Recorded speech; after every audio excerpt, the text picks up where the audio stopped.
Bien, bonsoir à toutes et à tous. J'ai mis mon chapeau de Mère Noël. J'ai pas encore tout à fait l'âge, mais je m'entraîne. Alors, ce que je vais vous partager ce soir, c'est quelque chose d'un peu particulier. Quand Myriam m'a demandé si je voulais bien faire un discours festif, j'ai dit de quoi je vais bien pouvoir parler sur Noël. Moi, vous savez que j'ai travaillé des années avec les enfants. Donc la période de Noël dans les écoles, c'est touchant, c'est émouvant, c'est surtout très chiant. Parce qu'en fait, on n'arrête pas de vous demander, maîtresse, le Père Noël, il existe ou pas? Et vous ne savez pas ce que les parents, eux, veulent faire passer comme discours. Alors j'ai dit, oublie le truc avec les enfants, le Père Noël.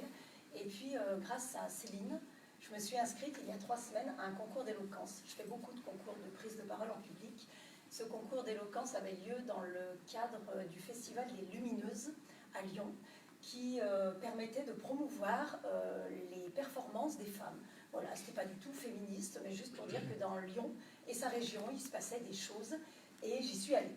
Et là, donc le but du jeu, c'est de tirer un sujet. Quand on vous appelle, vous ne l'avez pas à l'avance, le sujet, il est là, vous allez voir que je n'ai pas été déçue, et vous avez 20 minutes pour préparer le sujet, et 5 minutes pour le donner devant le public. Donc, ce que j'ai décidé ce soir, je me suis dit, voilà, je fais des concours d'éloquence, et à côté de ça, je vais à Toastmaster. Et c'est ce qui me permet de développer différemment ma prise de parole en public. Je vais donc vous offrir ce que j'ai préparé en 20 minutes à ce concours d'éloquence et qui m'a permis de remporter ce concours d'éloquence. J'ai eu le premier prix de ce premier concours d'éloquence. Attendez, n'applaudissez pas, vous pouvez. Vous applaudissez maintenant parce qu'après, c'est pas sûr du tout. Voilà. Donc, je tiens mon papier, on m'appelle Béatrice Fornari, donc je vais vers le jury, je tiens mon papier dans un gros panier. Et puis alors, les sujets, vous voyez, c'était résiste, prouve que tu existes. C'était on est plus joli avec un sourire, donc je me suis dit, ça va péter sa mère. Les jeunes, ça va être cool. Et moi, je tiens mon sujet et je dis peut-être qu'il n'était pas mis dans le bon panier. Et voilà ce que j'ai tiré comme sujet. Une machine à laver pour Noël. Non. Voilà. Alors, sur le coup, je me dis, bon, peut-être l'égalité homme-femme, tout ça, la machine à laver, c'est quoi le délire? Qui a déjà eu, ici, une machine à laver comme cadeau de Noël? Personne. Tu vois que c'est un cadeau super original, en fait. Parce que personne le fait, ou rarement. Et du coup, je me suis dit, moi, je n'avais pas du tout envie de parler de l'égalité homme-femme ou de ces choses-là. Je me suis dit, finalement, regarde bien, une machine à laver pour Noël, quand tu as 3 gosses, et que tu n'as pas de machine à laver parce qu'elle est en panne, ça se trouve, ça te fait très plaisir, tu vois, de recevoir une machine à laver. Et puis surtout, c'est si je me positionne différemment et que je me mets à la place de la personne qui pense à cette idée saugrenue, qu'est-ce qui peut bien se passer dans la tête de la personne qui t'offre une machine à laver, tu vois. Et ça ne peut pas être malveillant. Tu parlais de bienveillance, toi Thierry, ça ne peut pas être malveillant, c'est pas possible. Et alors, je me dis, tu vois, cette personne-là, en général, c'est ton mec, hein, ton conjoint, ton chéri. Voilà, c'est rarement ta copine qui t'offre une machine à laver pour Noël. Mais imagine-toi qu'il a passé des heures à choisir la machine à laver, tu vois.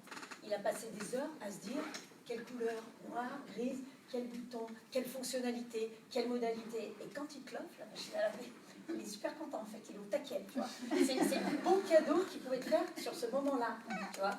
Et regarde bien dans ses yeux la déception. De voir ta propre déception, parce que toi, déjà tu vois le truc ou tout ça, où il y a le livreur qui arrive, tu comprends pas l'histoire, parce que t'es pas programmé comme ça, tu vois. Une machine à laver pour Noël, c'est pas le cadeau du jour, tu vois. Donc déjà, tu comprends pas tout, et voilà, la tête que tu fais, et en plus de recevoir ta déception, et donc ta frustration, il reçoit toute ta colère, hein, parce que tu lances tout machin. Tu as une leçon comme ça, qu'est-ce qui te prend de m'offrir une machine à laver pour Noël? Mais t'es taré comme mec. Mais tu te rends pas compte de ça, mais c'est pas un cadeau de Noël ce truc.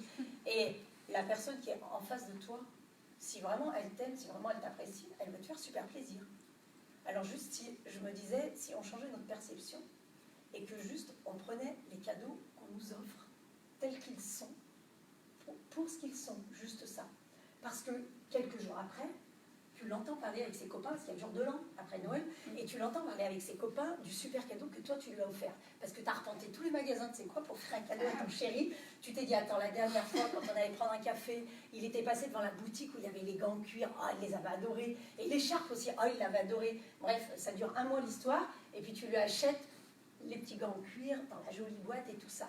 Et t'entends au jour de l'an, quand il boit l'apéro avec ses potes, il dit, ouais, elle m'a offert des gants en cuir et tout ça. De toute façon, je sais que je vais les perdre, les gants, en général, je les perds. Mais moi, j'aurais adoré qu'elle m'offre la perceuse que j'ai vue à Castorama. Tu vois le truc? Et donc, tu dis, mais il est vraiment taré. En fait, il est complètement taré.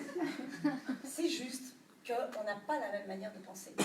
On n'a pas du tout la même perception des choses. Et juste ça, si on pouvait l'équilibrer, bah, dans cette histoire d'égalité homme-femme ou autre, il y a beaucoup de choses qui changeraient. Et pendant ce concours d'éloquence, je me suis dit, je ne peux pas m'arrêter là, vraiment, par rapport à moi, qui je suis. Et quand on change encore de perception et qu'on tourne autour de cette machine à laver, je me suis dit, si j'étais un enfant, si tu lui offrais une machine à laver, tiens, qu'est-ce qu'il en ferait? Et je me suis dit, bah, tu vois, il serait capable de dire, tu sais ce qu'on peut mettre dans la machine à laver? Je sais ce qu'on peut mettre dans la machine à laver. Dans la machine à laver, on peut mettre tout ce qui nous embête, tout ce qui est tout pourri en nous. Tu vois, genre, les émotions, là. Tu sais, celles que tu n'arrives pas à gérer. La frustration, quand tu as reçu la machine à laver. La déception, la colère, le dépit, la lassitude, l'agacement, la contrariété, tout ça, elle est dans la machine à laver. Et pour un peu que tu choisisses le bon programme, tu vois, pour un peu que tu mettes la bonne température, le bon timing, ben, imagine-toi comment elles sortent, tes émotions, de la machine à laver.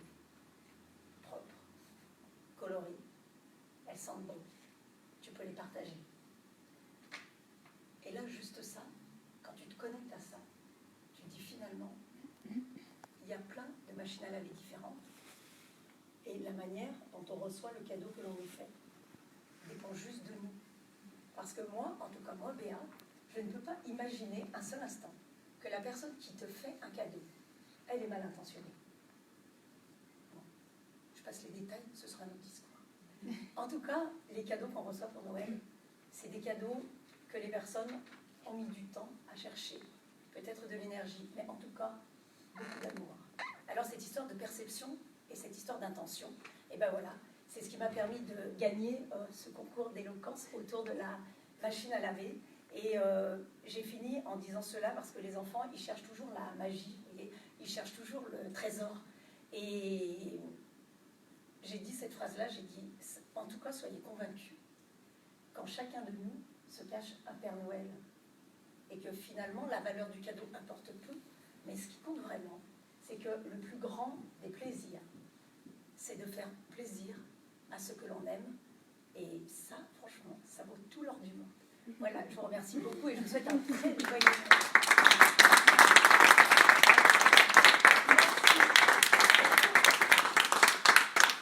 Merci Béatrice pour ce très beau cadeau.